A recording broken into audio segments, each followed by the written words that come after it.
जो काम किया था, मंदिर को तोड़ के मस्जिद बना। आज ये बताइए, वहाँ पर गुंबज में नारियल का क्या काम, मस्जिद में नारियल का क्या काम, मस्जिद में त्रिशूल का क्या काम।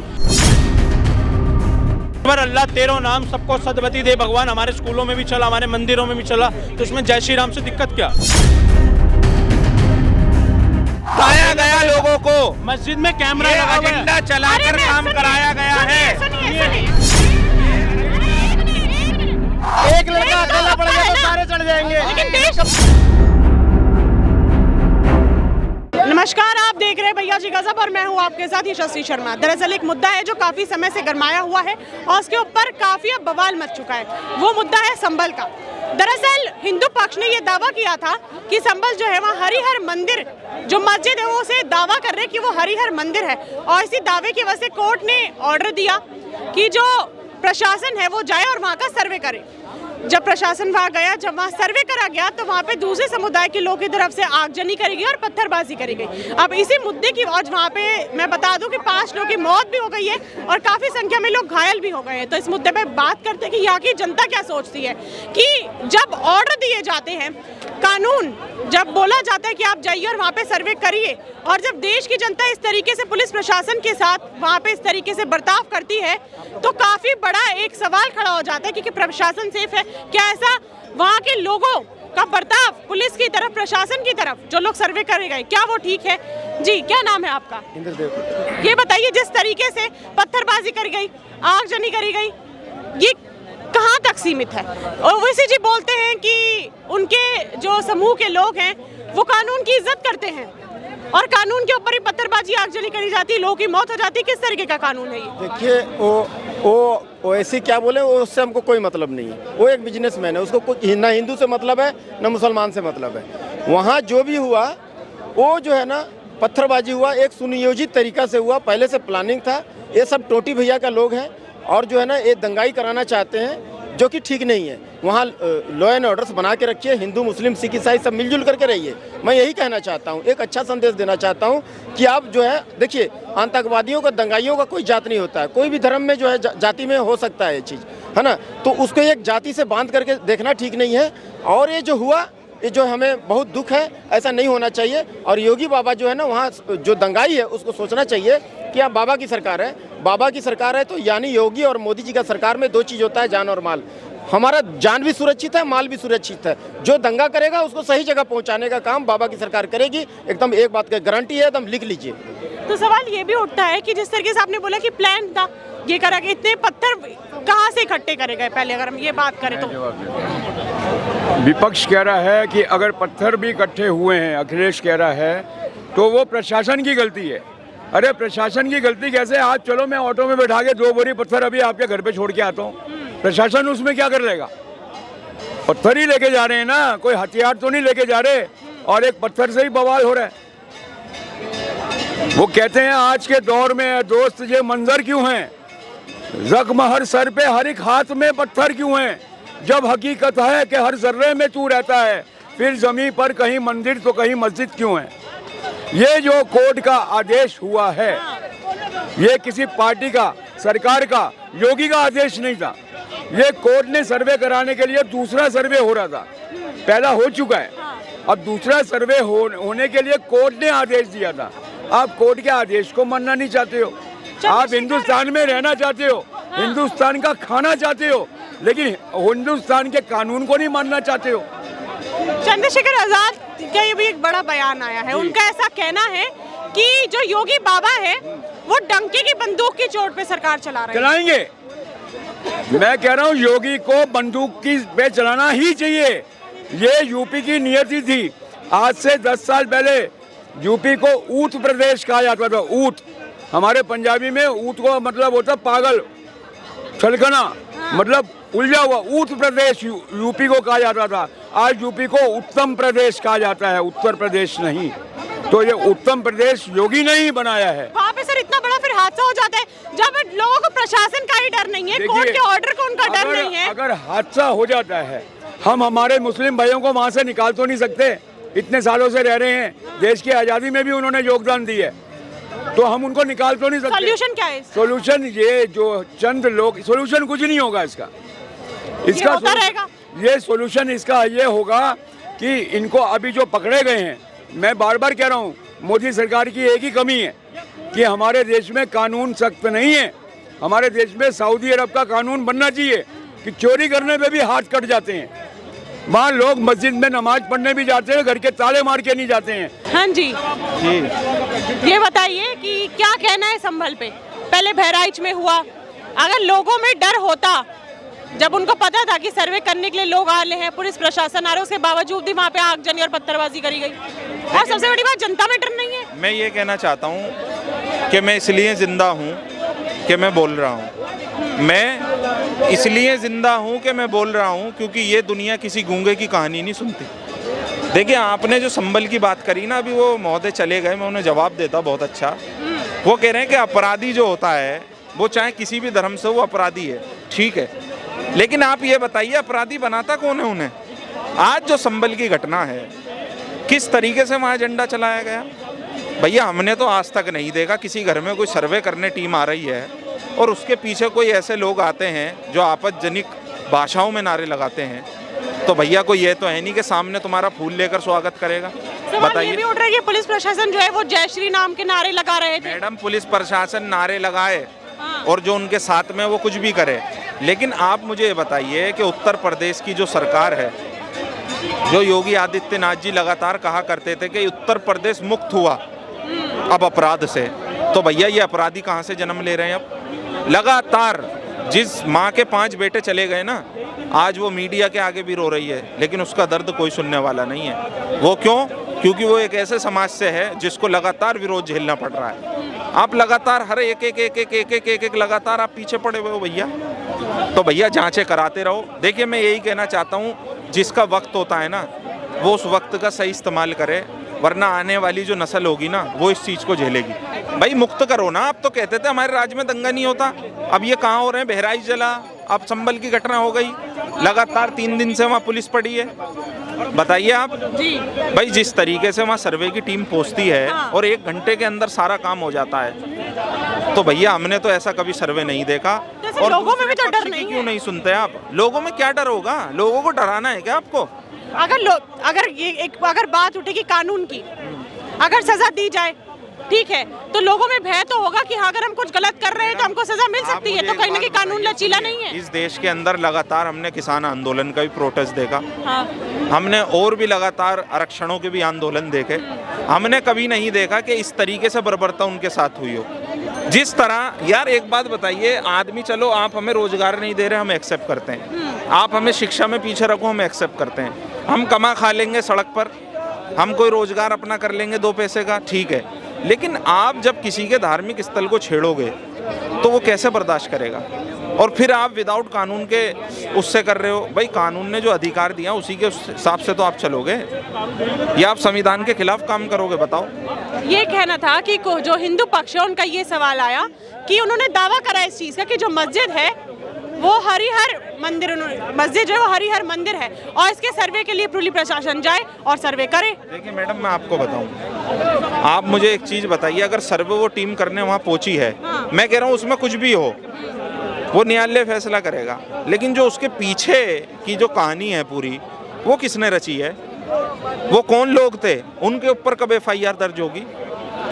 कब उन्हें गिरफ्तार करा जाएगा? जिन लोगों ने इस दंगे को आग में भड़काया, आपत्तिजनक वहाँ नारे लगाए, सिर्फ उन्हीं लोगों का काम था कि इसे आंच देना और वहाँ माहौल खराब हो। नारे लगाना क्या गलत बात है? क्यों? हमारे मंदिर के अंदर चलता है कि ईश्वर अल्लाह तेरो नाम सबको सदबती दे भगवान। भाई साहब, एक मिनट, मेरी सुन लो। ईश्वर अल्लाह तेरो नाम सबको सदबती दे भगवान हमारे स्कूलों में भी चला, हमारे मंदिरों में भी चला, तो इसमें जय श्री राम से दिक्कत क्या? तो ये बात, यार आप खुदा को एक मान रहे हो ना, हर जगह है ना, आपका खुदा हर जगह है ना, मेरा नाम हर जगह है ना। ऐसे जैसे मंदिर में चलते थे ना कि जैसे ईश्वर अल्लाह तेरो नाम सबको सदबती दे भगवान, हमने स्कूल में भी सुना, ठीक है, हमने सारी जगह सुना, इसका पूरा भी नहीं पढ़ाया गया, ठीक है, इसमें सिर्फ मंदिरों में भी आधा चला। तो इसमें क्या दिक्कत है? जब मंदिरों में भी अल्लाह का नाम चल रहा है तो उधर जय श्री राम से दिक्कत क्या थी भाई साहब? और एक बात बताओ, जब वो सर्वे करने गए तो इतनी भीड़ एकदम से कहाँ उमड़ गई? 400 लोगों की 4000 हो गई। और एक बात बताओ, पत्थर इतने कहाँ से आ गए यार? जब मंदिर में अल्लाह के जब वो चल सकते हैं, ईश्वर अल्लाह तेरा नाम, तो इसमें तुम बाहर जाके भी अल्लाह ऊपर कह दोगे तो इसमें क्या दिक्कत है? ये नारे सिर्फ धार्मिक स्थलों तक मौजूद होने चाहिए। आप लोग क्या कर रहे हो? ये सड़कों पर गंदगी मचा रहे हो। सड़कों पे यार, जब अभी यहाँ पे इंदौर लोग में सड़कों पे नमाज पढ़ रहे थे, उस पुलिस वाले का क्या हाल करा? तब क्या बात हुई थी यार? पुलिस वाले ने क्या करा था? क्या गलत करा? मैं कह रहा हूँ उसने बहुत गलत करा। माला पिनाते उसको मैंने कहा बहुत गलत करा। अरे मैं कह रहा हूँ कि शुक्र मनाओ, उसको तुम कर दो। सुनो, मैं कह रहा हूँ तो भाई साहब, मैं इसलिए नहीं कह रहा हूँ, मैं इसलिए थोड़ी कह रहा हूँ यार। तुम ये क्यों कह रहे हो कि सिर्फ मंदिर का, तुम मस्जिद में सिर्फ नमाज पढ़ते हो, तुमने सड़कों पे नहीं? अब सब हम सड़कों पर जय श्री राम नहीं कह सकते जब आप सड़कों पे नमाज पढ़ सकते हो? मैंने एक पुलिस वाला गया बाढ़ में, उसने गलत करा। मैं ये कह एक बात बताइए, आप कहीं भी कोई नारा लगाओ, ठीक है, लेकिन मैं ये पूछना चाहता हूँ, वहाँ तो ये विषय ही नहीं था नारे का। भाई सर्वे की टीम आई है, 4 लोग आप लेकर जाते, और जब वहाँ की मस्जिद की कमेटी ने खुद वहाँ सर्वे के लिए इजाजत दी, आप आओ, एक बार आप सर्वे कर गए, फिर आप पीछे एक भीड़ लेकर आते हो सर्वे कराने के लिए, तो भैया आप क्या साबित कराना चाहते हो? बताइए। वो भीड़ क्या मस्जिदों पे पत्थरबाजी कर रही थी क्या? गजब बात कर रहे हैं, गजब बाजी। तो वहाँ जाकर आपत्तिजनक नारे क्यों लगा रहे हो? अरे धार्मिक बताओ, यहाँ पे अगर नारे लग भी गए तो आप आहत कैसे हो गए? वहाँ पे क्या कर रहे थे? तो गलत तो दोनों है। अगर हम झेलना पड़ेगा, मतलब जय श्री राम के नारे लगा दिए, साया गया लोगों को, मस्जिद में कैमरा लगा हुआ है, एजेंडा चलाकर काम कराया गया है। सुनिए। एक बात बताइए, जय श्री राम से क्या दिक्कत है भाई? मुझे तो ये समझ नहीं आता। आपको एक बात बताऊं, मस्जिद का जो कैमरा था ना, उसमें उन्होंने 13 माइक लगा रखे हैं, 4 कैमरे थे मस्जिद में, समझ रहे हो? वहां पे एक भी बार जय श्री राम का नारा नहीं सुनाई दिया गया। वो कह रहे कि वो फिर उन्होंने चेंज कर दिया कि वो पीछे से लगा के आ रहे थे, फिर उन्होंने चेंज करा। आप भैया पर देखो तो सही, किसी की बातों पे मत आओ। नजरों में नहीं आएंगे, क्योंकि इनकी नजरें सिर्फ वहां जाएंगी जहां इन्हें कुछ और नजर आएगा। बाबर ने जो काम किया था, मंदिर को तोड़ के मस्जिद बनाई। आज ये बताइए, वहाँ पर गुंबज में नारियल का क्या काम? मस्जिद में नारियल का क्या काम? मस्जिद में त्रिशूल का क्या काम? ये बताइए। आप देखिए, राम मंदिर के समय भी यही बोल रहे थे कि नहीं वहाँ पे मस्जिद है, बाबरी मस्जिद है, मगर जब हुआ, जब सामने आया, जब उजागर आया, तो फिर दूध का दूध और पानी का पानी हुआ। वहाँ पे मंदिर के अवशेष थे, और वो जो एसआई जो सर्वे कर रहे थे ना, वो के मोहम्मद थे, कोई हिंदू नहीं था। एसआई जो सर्वे का जो चीफ था वो के मोहम्मद थे। फालतू की बात है, और एजेंसी इन्हीं की वजह से बिकी पड़ी है। एक तो इस देश में किराएदार है ये, और नाटक करेंगे। किराएदार होगा तो तुम्ही को कह रहे हो, आपकी जमीन पे क्या? जो संविधान को मानते नहीं है, वो संविधान को किसके बाप की जमीन पे हमने बता दे। एक सेकंड संविधान ने हेलो दे रखा है, किसके बाप के प्रॉपर्टी पे नहीं बसे हुए हैं। पर्सनल झगड़ा नहीं करना। किराएदार कौन होता है? बोलना किराएदार क्यों बोलेगा? अपने बाप की प्रॉपर्टी पे, अपने बाप की प्रॉपर्टी पे किसी के बाप पे थोड़ी चलेगा। अपने बाप की प्रॉपर्टी है, अपने बाप की प्रॉपर्टी है, किसी के बाप पे नहीं। ये देख लो, अकेला लड़का हो गया, समस्या यही है। एक लड़का अकेला पड़ गया तो सारे चढ़ जाएंगे, ये कब तक चलेगा? यही तरीका गलत है ना। आप चढ़ के बता दो ना, हर धर्म का रोक लेते हैं। अरे किराया क्या होता है? ये इतना बड़ा मकान मालिक बिल्कुल है। मैं बोल रहा हूँ बिल्कुल है। किराएदार बोला क्या, तो वो भी गलत है ना। अगर हम ये भी रखें, जैसे आपने बोला कि किराएदार, इस भारत में हर धर्म का इंसान रहता है। अगर हम किसी को बोल दे कि तुम किराएदार के तौर पे रह रहे हो, मैं ही अगर आपको बोल दूं तो वो पिंच करेगा, तो उसी तरह से उनका रिएक्शन आया। एक बात बताइए, एक सेकंड मैं जवाब दूंगा इस पे। बच्चा है, स्टूडेंट है, 4 लोग अगर उसको कंटिन्यूसली, संस्थाएं बिकी हुई हैं, ये बिका हुआ है, वो बिका हुआ है, फलाना और ढिमका, उसकी भी जुबान से अगर कोई चीज निकल गया तो तुम लिंचिंग कर दोगे? हमने लिंचिंग नहीं करना है। तो 4 लोग क्यों चढ़ रहे हैं उसके ऊपर पे? तर्कों के साथ में आ जाओ, बात कर लेते। संभल पे करना है, अयोध्या पे करना है, ईदगाह पे करना है, या किस पे करना है? कर लो तर्कों पे बात। कौन आता है तर्कों से? आ जाओ, तर्कों से, तत्वों के साथ बात कर लेते हैं। यहाँ मुद्दा संभल चल रहा था ना। संभल नहीं चल रहा है, ठीक है।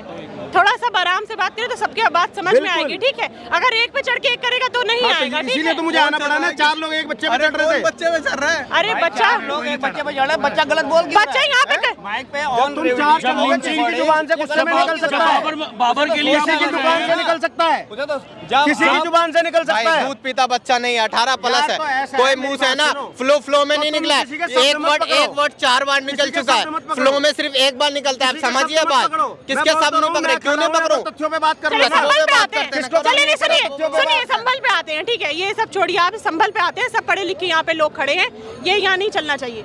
मुझे ये बताइए कि संभल की हम बात करते हैं, पहले बताइए पत्थर इतने कहाँ से मिले? ये तो प्रशासन सब जवाब देगी, पत्थर इतने कहाँ से मिले। प्रशासन अगर जवाब देगी, प्रशासन ऊपर कोर्ट से ऑर्डर, ये भी तो जवाब आया ना। अगर कोर्ट से ऑर्डर आया कि आप जाके सर्वे करें, ठीक है। और अगर वहाँ पे लोग बचे तो उनको क्या कानून का भी डर नहीं है, प्रशासन का भी डर नहीं है। कोर्ट का ऑर्डर आया कि आपको सर्वे करना है और वहाँ से कानून के ऊपर ही ऐसा हमला करा जाता है, तो लोगों में तो डर ही नहीं बसा हुआ है। आपने एक पक्ष की बात और सुनी। अगर दूसरा भी रखते हैं कि योगी बाबा बोलते हैं कि मैंने एकदम मतलब क्राइम जो है खत्म कर दिया है, फिर ये भी हो जाता है। हाँ, यही तो है दोनों प्रशासन में। पक्ष, है ना, प्रशासन आप एक पक्ष की बात सुनिए, आपने 2 घंटे में फैसला दे दिया, सर्वे जाके कर लो। सिर्फ 2 घंटे में फैसला आया कि आप जाके सर्वे कर लो। थोड़ा सब्र रखते, एहतराम से करते, पैशन रखते। 2 घंटे में आप फैसला नहीं देते कि जाके सर्वे कर लो। चलो बाय द वे सर्वे हो भी गया तो आप दोनों पक्ष के लोग को लेके गए। सेकंड टाइम आप जाके सर्वे कर रहे हो जिसमें सिर्फ आप एक पक्ष के लोगों को लेके जा रहे हो। डेमोक्रेसी है ना, ये दोनों पक्ष के लोगों को लेके जाते हैं। आप दावा कर रहे हो मंदिर है, हम कह रहे हैं 250 साल पुरानी शाही जामा मस्जिद हमारी संभल में। अब दोनों पक्ष दोनों कम्युनिटी के लोगों को लेके जाते हैं आप पर अगर आप जा भी रहे हो सर्वे करने के लिए तो आप धार्मिक नारे लगा रहे हो। ये कहाँ है, ये क्यों कर रहे हैं आप? दे दीजिए इसी आप दवा। प्रोपेगेंडा को ध्वस्त करने के लिए हम जैसे लोग बातें करते हैं। पहली बात, इन्होंने शायद वहाँ के एसएसपी का बयान नहीं सुना। दोनों पक्षों को इत्तला भी की गई थी, एक दिन पहले बता दिया गया था कि कल फिर से सर्वे होगा, ठीक है। वहाँ के एसपी के विश्नोई, कृष्ण कुमार, सुन लीजिए। अब ये देखो सुनेंगे नहीं, ये प्रॉब्लम है। अब ये प्रॉब्लम है, चलिए बोलिए। मैं बता रहा हूँ, दोनों पक्षों को इत्तला की गई थी, ठीक है। दोनों पक्षों को बताया गया। उसके बाद में जब वहाँ पर चलो भीड़ आ भी गई, 3 ट्रॉली वो भी आ गया, मलबा भी आ गया वहाँ पर कि वो कर दो, आग लगा दो, ठीक है, आ गया। वहाँ का एक एसपी ये बोल रहा है कि भैया तुम युवा हो, तुम्हारा भविष्य खतरे में है, नफरती लोगों के बातों में मत आओ, नेताओं की बातों में मत आओ, नेताओं की बातों में मत आओ और जाओ। वो ये विनय कर रहा है, विनती कर रहा है, फिर भी तुम पत्थरबाजी कर रहे हो, फिर भी तुम पत्थरबाजी कर रहे हो। उसके बाद एक और झूठ परोसा गया। कल पूरी मीडिया में एक चीज चल रही थी कि वो पुलिस की गोली से मारे गए, पुलिस की गोली से मारे गए, जबकि रिपोर्ट में क्या आया है, तमंचे की गोली से मारे गए। मुझे बता दो पूरे हिंदुस्तान के अंदर में कौन सी पुलिस तमंचा इस्तेमाल करती है? समझ गए? तो हर बार ये झूठा प्रोपेगेंडा फैलाना, और हर बार अगर आप एक तरफ कहते हो कि हम संविधान को मानने वाले लोग हैं, दूसरी तरफ आप क्या करते हो कि संविधान के तहत जज जो है उसने, जाहिर सी बात है, वो पढ़ लिख कर जज बना होगा, ठहरात में तो जज नहीं बना होगा। उन्होंने किसी की बात सुनी होगी, वहाँ पर तर्कों के साथ में उन्होंने अगर एक फैसला दिया कि आप जाकर वहाँ सर्वे कीजिए, तो वहाँ पर जियाउर रहमान बर्क की क्या ज़रूरत है ये बोलने की कि नहीं हमने भी चूड़ियाँ नहीं पहन रखी हैं, हमारे युवा भी वो नहीं है। वहाँ पर वो क्या नाम है, कौन से रजा साहब हैं, तौकीर रजा का ये कहने की क्या जरूरत है, हम सड़कों पर आ जाएंगे, हम 25 करोड़ हैं, हम ये कर देंगे, वो कर देंगे। क्या ये युवाओं को भड़काने की वो नहीं है? ये लोग उस पर कभी बात नहीं करते। मुझे समस्या इसी बात से, जो तुम्हें भड़काने की बात कर रहा है, जो भी तुम्हें भड़काने की बात कर रहा है उसका खुलकर विरोध करो ना। चंद्रशेखर आजाद है, उनका ऐसा कहना है कि जो योगी बाबा है, चंद्रशेखर आजाद ने सुना होगा नाम, उनका ऐसा कहना है कि जो योगी बाबा है वो उत्तर प्रदेश को बंदूक की नोक पे चला रहे हैं। मैडम एक बात बोलूं, चंद्रशेखर रावण के चक्कर में एक सिर्फ बात, जब जब वो वोट देने गई थी ना, सपा की लड़की, वो दलित थी, 12 साल की बच्ची का जब रेप हुआ ना अयोध्या में, वो दलित थी, समझ रहे हो? 4 साल की बच्ची का जब इधर रेप हुआ ना दिल्ली के अंदर, वो दलित की लड़की थी, तो एक ट्वीट नहीं आया, समझ रहे हो? मणिपुर के अंदर इसका ट्वीट आ गए, मणिपुर के अंदर सब कुछ आ गए, बांग्लादेश के अंदर कितने दलितों को मारा, एक ट्वीट नहीं करा, फिलिस्तीन के अंदर कितने ट्वीट कर दिए, क्यों? तब कहाँ गया चंद्रशेखर रावण? समझ रहे हो? 2014 के बाद का भारत है, हम इसको नहीं करने देंगे, नहीं उजड़ने देंगे। स्कूल के अंदर हिंदू का बच्चा भी पढ़ रहा है, मुसलमान का बच्चा पढ़ रहा है। अब ये कहते हैं केजरीवाल जी ने स्कूल इतने अच्छे कर दिए। केजरीवाल जी का आप एक बात बताइए, अभी जो दलित लड़की का वो मार दिया कि सपा को वोट और बीजेपी को, तो एक बात बताइए, सबके किसी का ट्वीट नहीं आया, किसी का ट्वीट नहीं आया। फिलिस्तीन के ऊपर सबके ट्वीट आ गए थे, बांग्लादेश के ऊपर एक भी विपक्ष का 32 चोरों का ट्वीट नहीं आया। राहुल गांधी जी का एक ट्वीट नहीं आया फिलिस्तीन के ऊपर, मणिपुर के अंदर राहुल गांधी जी ने ट्वीट कर करके आप चेक कर लीजिए, बांग्लादेश के अंदर भी एक ट्वीट नहीं करा उन्होंने।